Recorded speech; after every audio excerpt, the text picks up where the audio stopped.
Dévotion Fanro du dimanche 1er octobre 2023. Par l'apôtre Grace Lubega. Titré « Valeurs familiales », partie 1. Genèse 35, 19-22, LSG, et Rachel mourut et fut enterrée sur le chemin d'Éphrate, qui est Bethléem. Et Jacob plaça une stèle sur son tombeau, c'est la stèle du tombeau de Rachel jusqu'à ce jour. Et Israël partit et dressa sa tente au-delà de la tour d'Édar. Et il arriva, pendant qu'Israël habitait dans ce pays, que Ruben alla coucher avec Bila, la concubine de son père, et Israël la prit. Les fils de Jacob étaient 12, lorsque vous étudiez les circonstances malheureuses dans lesquelles Ruben, le fils aîné de Jacob, a décidé de coucher avec la concubine de son père, Bila, la servante de Rachel, vous découvrirez que c'était parce qu'il voulait la ruiner aux yeux de son père et contrecarrer l'attachement continu de son père à Rachel.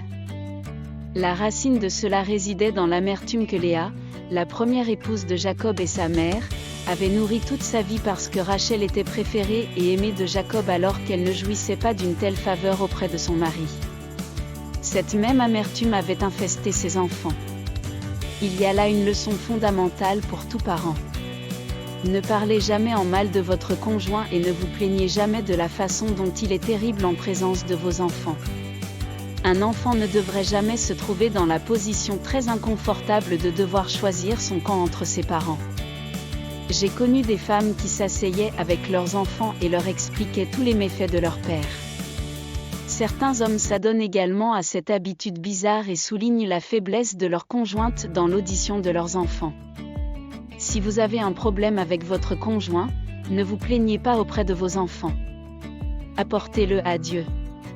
L'alliance que vous avez conclue est entre vous, votre conjoint et le Dieu qui vous a unis. Alléluia. Étude plus complémentaire, Éphésiens 5h25, Colossiens 4h6. Pépite d'or, ne parlez jamais en mal de votre conjoint et ne vous plaignez jamais de son horreur en présence de vos enfants. Un enfant ne devrait jamais se trouver dans la position très inconfortable de devoir choisir son camp entre ses parents. Prière, Père aimant, je te remercie pour cette sagesse. Mes paroles sont toujours pleines de grâce et assaisonnées de sel. Je ne dis du mal d'aucun homme, surtout de mon conjoint, car nous ne faisons qu'un. Ce que je prétends qu'il ou elle est, c'est ce que je suis. Merci de m'avoir circoncis les lèvres et de m'avoir appris quoi dire en toutes circonstances, quelle que soit la provocation, au nom de Jésus, Amen.